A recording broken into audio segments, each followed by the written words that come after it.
Lena Carter was the perfect housewife. Mark Carter was the devoted husband, climbing the corporate ladder. Damon Hayes was the powerful boss, who had everything except the one thing he couldn't resist. When secrets ignited behind closed doors, one man ended up dead, and another walked away smiling. But as detectives peeled back the layers of lies, they discovered this wasn't just an affair. It was a meticulously orchestrated betrayal with blood on its hands. What really happened the night Mark Carter vanished into the woods, and how far would a woman go to protect the man who destroyed everything she thought she wanted? Lena Carter stood by the window of her sunlit living room, sipping lukewarm coffee from a floral mug she hadn't replaced in 5 years. Outside, the neighborhood looked like a magazine spread, manicured lawns, children's bikes lined up against picket fences, and golden retrievers trotting loyally behind their owners. It was the kind of suburb where the biggest excitement was the annual block party and the occasional lost Amazon package. But inside the Carter household, a storm had begun to stir, quietly and invisibly. Lena had once dreamed of more. In college, she was known for her wild curls, her reckless honesty, and the way she made people feel like the center of the universe. She painted, wrote poems on napkins, and swore she'd never live a life of routine. But then she met Mark Carter, stable, kind, always reliable. He promised her a home, security and love that wouldn't waver. At 23, that seemed like enough.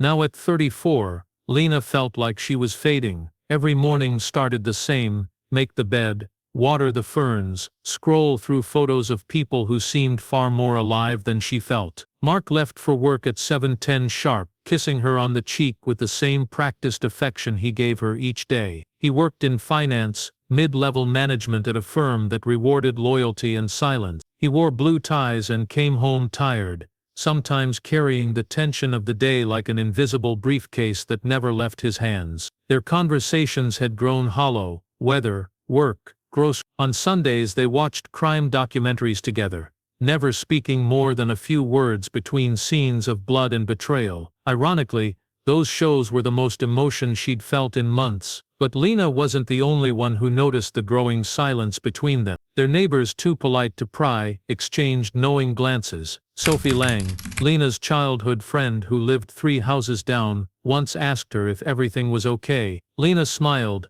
the kind of smile that closes doors. Sophie didn't ask again. As summer crept in, the days grew longer, more suffocating. Lena started going for walks alone, wandering through unfamiliar streets, just to feel the thrill of the unknown. She visited art galleries in the city under the excuse of running errands. The empty rooms, the splash of color on canvas. It reminded her of the person she used to be, the person she'd buried under grocery lists and polite dinner parties. That June, Mark invited her to his company gala, a formal, slightly dull affair at a downtown hotel. He rarely included her in work events, so Lena was surprised but eager for something different. She wore a black dress she hadn't touched in years. When she entered the ballroom, she expected the usual small talk and forced smiles. She did not expect Damon Hayes. Tall, sharply dressed, with a presence that drew eyes like gravity, Damon was Mark's boss, senior VP, rumored to be the reason several female employees left the company without explanation. He had that dangerous charm, the kind that felt like a challenge. Lena noticed the way he looked at her from across the room, not like a man admiring a married woman, but like someone sizing up a puzzle he intended to solve. When Mark introduced them, Damon held Lena's hand just a second too long. His eyes didn't flicker. He asked her what she did, then asked again when her answer seemed too small. He listened with intensity, making her feel interesting, real in a way Mark hadn't in years. Later that night, while Mark chatted with colleagues, Lena felt Damon's gaze from across the ballroom. It wasn't flirtation, it was something else, something that left her both thrilled and unsettled.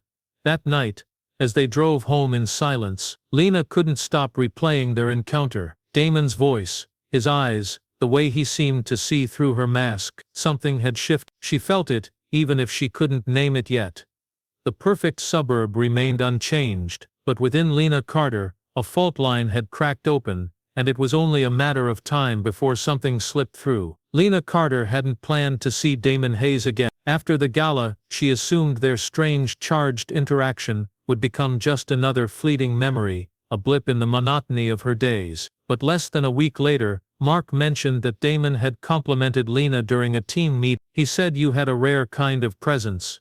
Mark said with a chuckle, stirring sugar into his coffee, oblivious to the way Lena froze for a fraction of a second. That one comment sparked something. A door Lena thought she'd closed began to swing open, slowly, deliberate. Damon reached out first. A simple message sent to her Instagram, disguised as casual. "Great meeting you. Didn't expect my colleague's wife to be the most interesting person in the room." Her heart pounded when she saw it. She knew she should ignore it. She knew this was the kind of thing that could unravel lives. But curiosity was a powerful drug, and Damon had a way of making even the most inappropriate things feel justified. She replied, briefly, cautiously. But one message became two, then they began talking late into the night when Mark was asleep.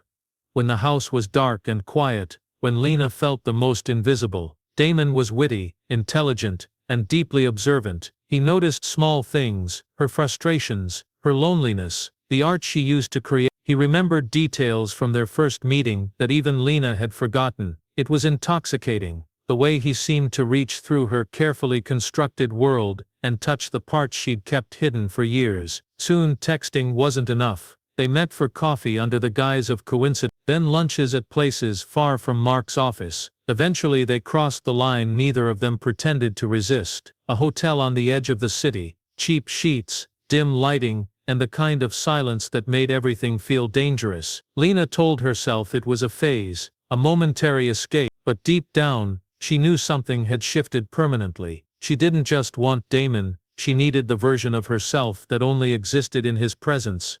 Damon, for his part, remained a mystery. He never spoke of feelings, only pleasure. He didn't ask her to leave Mark, nor did he hint at commitment, yet Lena kept returning to him, hoping he'd one day say something real, something lasting. But Damon was slippery, always keeping just enough distance to maintain control. He told her she was different, special, but never gave her anything concrete to hold on to. And the more elusive he became, the deeper Lena sank.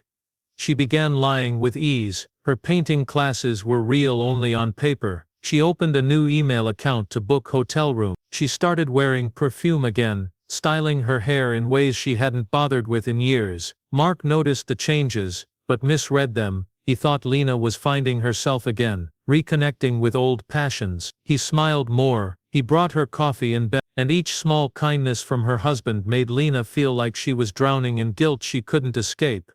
But guilt was no match for obsession, and that's what it was becoming, an obsession, not just with Damon, but with who Lena was when she was with him. Bold, desired, unpredictable. Every stolen hour felt like a spark in a long-extinguished fire, but that fire was starting to spread, consuming the lies she built around it. She began slipping up, texting too slowly, changing stories mid-sentence, disappearing for too long. Sophie noticed first. A glance, a hesitation, a nervous laugh. Lena didn't realize she was being watched.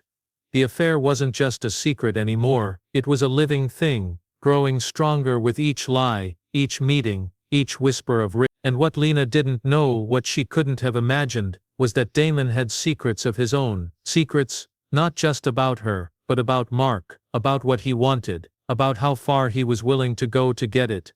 Lena had opened a door that couldn't be closed, and on the other side, something dark had already begun to slip through. Sophie Lang had known Lena Carter since they were 8 years old. Through scraped knees, sleepovers, and bad breakups, they'd grown into the kind of friends who didn't need words to sense when something was wrong. So when Lena started acting different, brighter on the outside but somehow absent, Sophie noticed. It began with small things.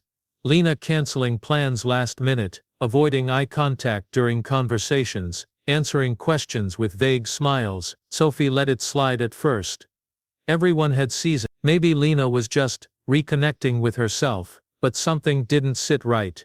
It was during one of their Thursday morning coffee catch-ups that Sophie's intuition sharpened. Lena, dressed in a sleek blouse and heels, clothes far too formal for a day of errands, seemed jittery. She kept checking her phone, laughing too loudly, sipping her latte like she was trying to fill silences that didn't exist. When Sophie casually asked what painting project Lena was working on, Lena hesitated, just for a second, but it was Later that day, Sophie sat in her car, watching Lena's driveway. She told herself it was just concern, curiosity, friendship. But when Lena pulled out in her SUV, and turned away from the direction of her supposed art class, Sophie made a split-second decision and followed. They drove for 30 minutes into the city. Sophie kept her distance, trying not to overthink what she was doing. Then Lena's car pulled into a nondescript parking lot beside a mid-range hotel. Sophie parked on a side street and waited. Her stomach tightened as she watched Lena walk through the glass doors alone, her shoulders squared with strange purpose. 15 minutes later, a tall man in a tailored coat entered through the same doors. Sophie's breath caught. She didn't recognize him at first.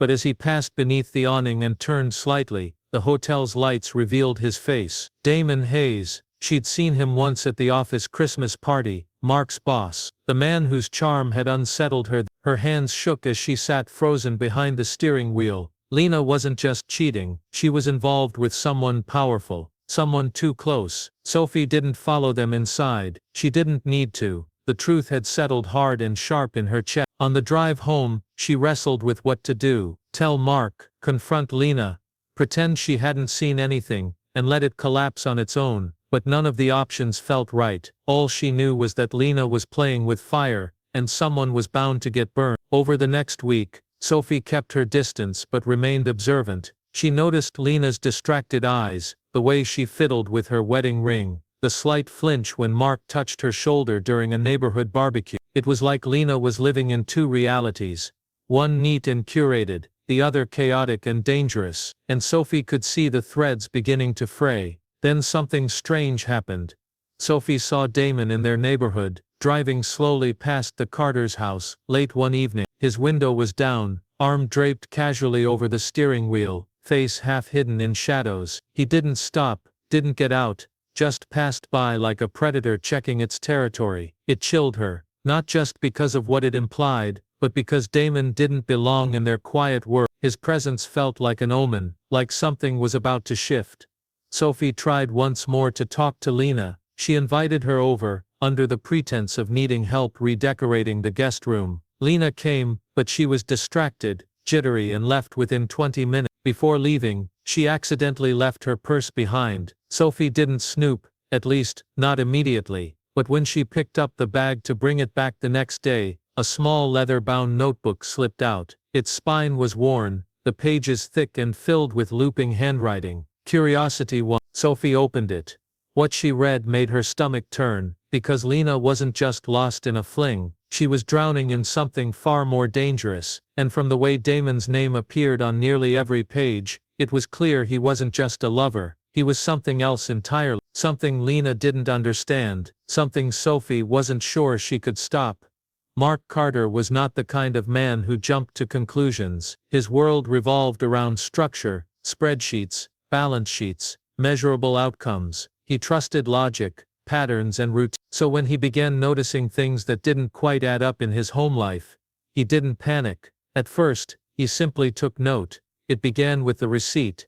He found it one evening, while searching for the TV remote in the couch cushion. A small folded piece of paper tucked between the cushions of Lena's usual seat. It was from a downtown hotel, the same one where his company had once hosted a client seminar. The date printed on it was from 2 weeks ago, at 2:17 p.m. on a weekday. Mark stared at it for a long time. He didn't recognize the name on the room booking, but something in his gut shifted. Lena had told him she was at an art supply store that day. He didn't say anything, not then. Instead, Mark began watching, quietly, thoughtfully, not just Lena but everything around her. Her mood had changed, too cheerful in the mornings, too tired at night. She had started locking her phone, a new habit. Her laptop, once always open on the kitchen counter, was now frequently out of sight. She smelled like perfume again, but not the one he had given her for their anniversary. Mark started keeping track. He wrote down dates when Lena left the house, how long she was gone, what she claimed she was doing. He didn't want to believe it. After all, he loved her, but something was wrong. The cracks were no longer hairline fractures, they were widening with every passing day. It was around this time that Mark received a sudden, unexpected promotion. Damon Hayes called him into his office, shook his hand firmly, and told him he was being bumped up to senior project lead. It came with a corner office and a substantial raise. Mark was stunned. There had been no prior meetings, no discussions about performance, just a single congratulatory call and a new nameplate waiting on his desk the following Monday. He tried to feel proud, tried to share the good news with Lena, who smiled and said all the right things, but the joy felt artificial, like a celebration over a meal gone cold. Something about Damon's timing didn't sit right. Why now? Why him? One night, Mark waited until Lena was asleep and checked her phone. He knew it was wrong, but he had stopped trusting appearances. What he found confirmed every suspicion he'd tried to deny. Messages from Damon, short, coded, but unmistakably intimate. "Can't wait to see you again. You looked incredible today." Mark will never know. The blood drained from his face. Mark didn't confront her, not that night, not the next. Instead he began working longer hours, not because he wanted to, but because he needed space to think. He dug into Damon's history, whispering questions to trusted colleagues. A few things surfaced, quiet whispers of Damon's reputation, previous assistants, who had quit without explanation, HR complaints that vanished without a trace. The more he learned, the more a chilling theory began to form. What if the promotion wasn't a reward, but a distraction? Damon had placed him in a role that demanded long hours, late nights, and frequent travel. It kept him out of the house, away from Lena. What if the entire move was a calculated manipulation, not of his career, but of his marriage? Mark decided to follow. On a Tuesday afternoon he left work early, and drove home. He waited in his parked car 2 blocks down. At 3:12 p.m., he watched Lena exit the house, wearing the same heels she'd worn to the company gala. She drove off. Mark followed. No music, no distractions, just the sound of the road and the dull thump of his own heart. She pulled into the same hotel he had seen on the receipt. Mark parked out of sight and waited. 10 minutes later, Damon arrived. Mark didn't move, didn't breathe. It wasn't just betrayal, it was orchestration. A man he had trusted, his boss, had carefully inserted himself into Mark's life, not to mentor him, but to replace him. The anger came slowly, cold and deliberate. Mark didn't know what he was going to do yet, but one thing was certain, he would not be played. The discovery came on a quiet Sunday morning, when 2 teenage hikers veered off the main trail in search of a better phone signal. They stumbled into a clearing nestled deep in the woods outside Fairridge, where the air was heavy with pine and silence. One of them noticed a shape near the base of an old oak tree, a figure lying motionless, face down in the dirt, limbs twisted unnaturally. It was Mark Carter. The body was partially covered by fallen leaves and pine needles, as if someone had made a half-hearted attempt to conceal it. His shoes were missing, his watch lay beside him, the glass shattered and the hands frozen at 9:47 p.m. There were no defensive wounds, but the trauma to the back of his skull was fatal and unmistakable. Whoever had attacked him had struck with precision, not rare. The police cordoned off the area within hours. The body was transported to the county morgue, and the investigation was launched with a quiet intensity. Detective Erin Walsh was assigned to the case. Known for her patience and her sharp attention to detail, she stood at the edge of the crime scene, and scanned the surrounding woods. There were no tire marks nearby. Mark's car was found parked neatly a quarter-mile away, keys still in the ignition. No signs of a robber, no wallet, no phone, but oddly, his wedding ring was still on his finger. The press release described it as a suspicious death, but the undertone was clear: this was a murder. Back in the Carter neighborhood, news spread quickly. Neighbors stood on porches, whispering over fences, trying to make sense of the tragedy. Lena was notified that morning, by 2 uniformed officers. She fainted before they finished the sentence. When she came to, her hands were shaking, eyes glassed. Sophie was at her side within the hour, holding her while paramedics checked her blood pressure. But even in her grief, Sophie noticed something strange in Lena's reaction, an absence of shock. There were tears, but they felt too ready, too rehearsed. Detective Walsh began her work quiet. She interviewed Lena first. Lena claimed Mark had gone to meet a client the evening before. She said he often took long drives when he needed space, and that she had gone to bed early, assuming he was working late again. Her voice trembled, but Walsh had heard better lies from worse people. Lena's story didn't hold up for long. Traffic cameras showed Mark's car heading toward the woods, but the route didn't match any known client locations. Phone records showed no outgoing calls from Mark that night, no business meetings, no emergency. And then there was the timeline. Lena had told police she went to bed around 9:30 p.m., yet her cell phone pinged a tower near the same forest trail just after 10 p.m. Walsh flagged it immediately. Then came the next piece. A groundskeeper from a nearby nature reserve contacted police after seeing coverage of the case. He remembered a black luxury car parked at the trailhead, around the same time the murder was estimated to have taken place. He didn't see the driver, but he remembered the vehicle. It was too expensive, too out of place. The description matched Damon Hayes' car. Walsh didn't move quickly. She moved smart. She started pulling threads, hotel logs, text records, financial activity. It didn't take long to find the overlapping bookings. Lena and Damon had been meeting regularly. The name on the reservation was always different, but the pattern was too precise to be random. Then came the surveillance footage, grainy, poorly lit, but a blurry figure that matched Damon's build, a car that looked exactly like his, parked just off the trail, not far from where Mark's body had been found. The pieces weren't fitting, they were falling into place, and somewhere, under the weight of guilt and secrets, someone was already starting to crack. Detective Erin Walsh was no stranger to lies. They came in all forms: stuttered sentences, practiced tears, perfect alibis delivered too perfectly. She knew to listen for what wasn't said, for the silence between words, and in Lena Carter's silence, she heard something loud and dangerous, a woman teetering between grief and fear, a woman who had lost control of a plan she was never meant to orchestrate. The investigation intensified quiet. Walsh had no intention of tipping off Damon Hayes, not until she had more. She knew from experience that men like him, powerful, poised,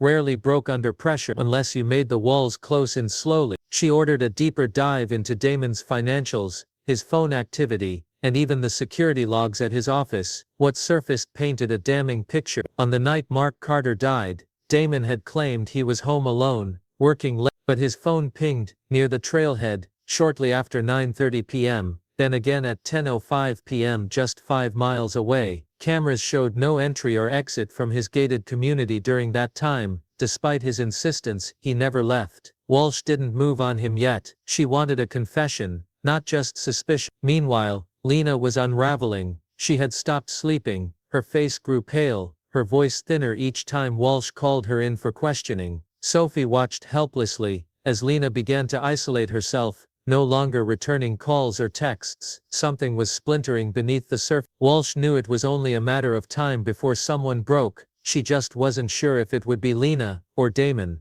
Then Sophie came forward. She walked into the precinct with a brown paper envelope clutched tightly in her hand. Her voice shook as she explained how she came to have it, how Lena had left her purse behind weeks ago, and how curiosity had turned into fear. Inside the envelope was Lena's journal. Walsh didn't expect much at first, maybe a few emotional confessions, maybe details of the affair, but what she found made her skin prickle. The journal was raw and unfiltered. Lena had poured her thoughts into the pages without hesitation, believing no one would ever see them. The affair was all there, how it started, where they met, the thrill, the guilt, but then the tone shifted. Damon had grown cold, more demanding. He began speaking in absolutes, pressing her to keep secrets, to trust him completely. In one entry, dated a week before Mark's death, Lena wrote, "He keeps saying it's the only way, that if Mark's gone we can finally stop hiding. But I don't want anyone to get hurt. I just wanted to feel alive again."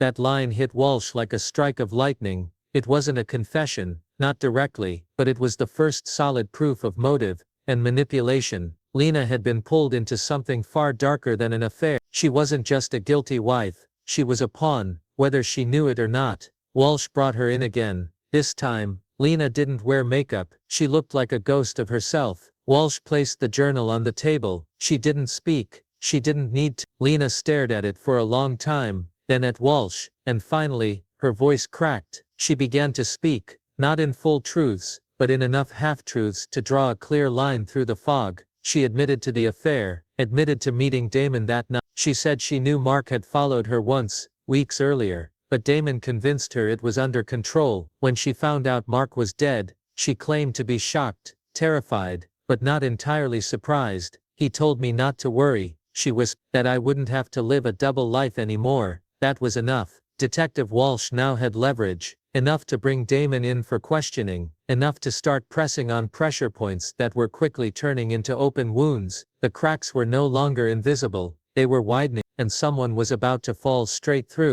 Damon Hayes sat in the interrogation room, like he was attending a board meeting, composed, clean-shaven, not a wrinkle in his suit. His expression never shifted. He had faced pressure before. High-stakes negotiations, internal audits, media storms. But this was different. Detective Erin Walsh knew it, even if he didn't. Because this time, he wasn't defending his reputation. He was defending his freedom. She didn't go in hard, not at first. She asked about his whereabouts the night of Mark Carter's death. Damon responded smoothly. Home alone, emails, a conference call with a client in London. When she asked for records, he claimed the call hadn't been recorded. Private client, he said. You understand, his smile was confident, too confident, but Walsh had already seen the holes. His security logs at the gated residence had been edited, and someone had tried to scrub GPS data from his phone.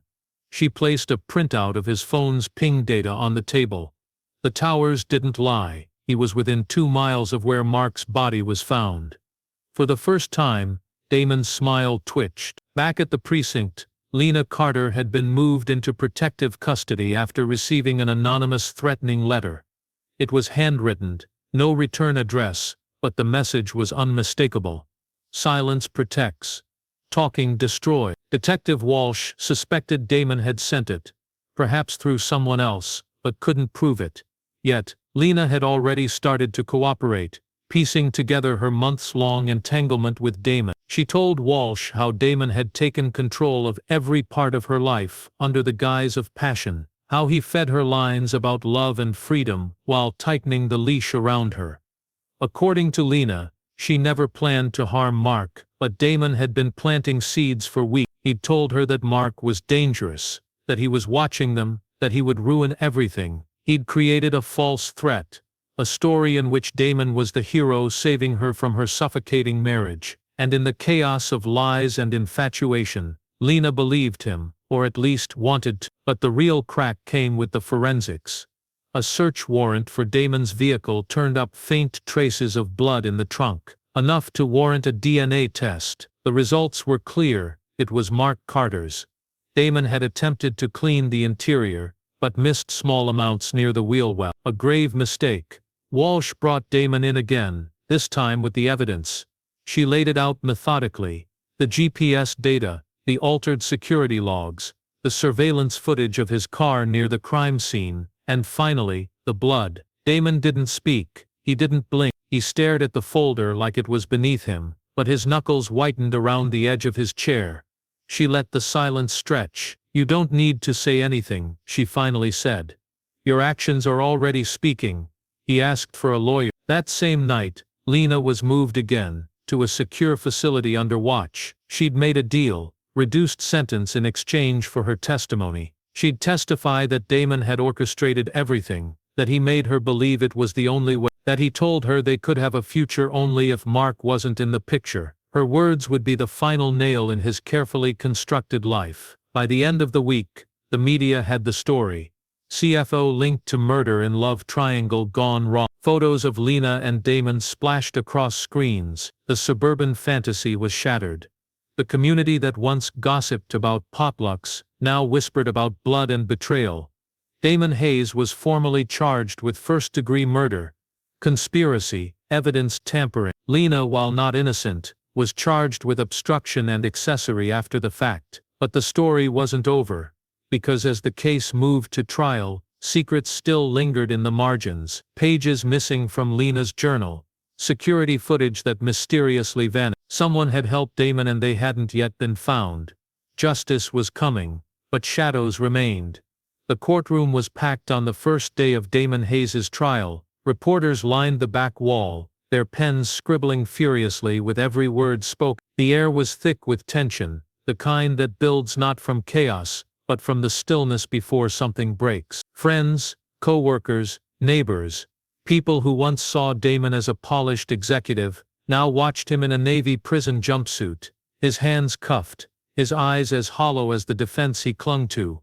Lena Carter took the stand on the third day. She wore no makeup. Her voice was soft, almost distant, as if reliving her story meant tearing open wounds she'd barely managed to stitch closed. But she didn't shy away. She told the jury how she met Damon, how the affair began, how slowly, methodically, he dismantled her sense of reality. She explained how he manipulated her with promises of love, of freedom, of a life where she didn't have to hide anymore. But the most damning part came when she recalled the night Mark died. She admitted that Damon had convinced her Mark was following them, that he was unstable, a threat to both of them. She admitted that Damon had told her, "There's only one way this ends." Her voice cracked when she said those words.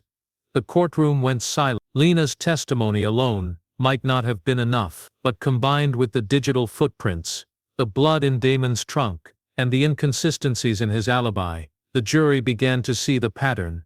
Damon hadn't acted out of passion or impulse. He had planned this carefully, coldly. Still, the defense tried to twist the narrative. They painted Lena as the mastermind, Damon as a misguided man seduced and manipulated. They leaned hard into Lena's guilt, her lies, her emotional instability. But they underestimated one thing. Detective Erin Walsh had built her case like a fortress, and every piece of evidence had been laid with surgical precision. The jury saw through the distraction. After weeks of testimony, deliberations didn't take long. Damon Hayes was found guilty on all counts: first-degree murder, conspiracy, obstruction, and tampering with evidence. He was sentenced to life in prison without the possibility of parole. The courtroom didn't cheer. There was no applause, only the sound of Damon's mother weeping softly in the back, and Lena burying her face in her hands, trembling. As part of her plea deal, Lena was sentenced to 12 years in a state correctional facility for conspiracy and obstruction. Her cooperation and the belief that she was psychologically manipulated earned her leniency, but not freedom. She didn't protest. In fact, she welcomed it. It was the first decision she had made in a long time that wasn't influenced by someone else. Sophie Lang never visited her in prison. Their friendship had been stretched beyond repair. Sophie struggled with guilt, constantly wondering if she could have intervened sooner. She returned to her quiet life, though nothing felt as safe or as ordinary anymore. Sometimes she would walk past the Carter house, now empty and for sale, and wonder how many secrets still lived behind those walls. Detective Walsh closed the file on the Hayes case with a strange mix of satisfaction and unease. The conviction had been clean, the evidence solid, but something still lingered. Not everything had been accounted for. The security footage from Damon's building on the night of the murder had been partially erased, too precisely to be random. And 2 weeks before the trial, an anonymous tip line received a message that simply read, "He didn't act alone." The case was officially closed, but a new folder sat quietly in Walsh's drawer, marked "Supplemental Hayes," just in case, because justice had been served for now. But shadows don't always vanish with the verdict. Sometimes they just learn how to hide better, and somewhere, someone still knew more than they'd ever seen.